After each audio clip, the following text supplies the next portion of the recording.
The Cat Tarot channeled message of the day is Ten of Swords.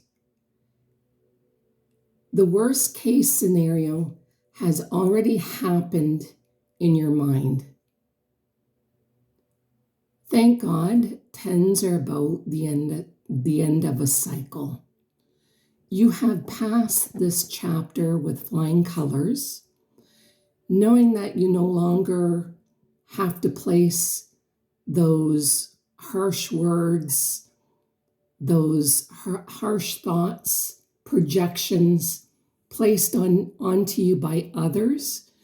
It's the end of a cycle.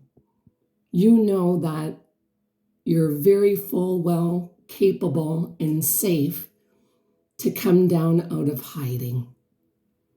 It is a brand new start.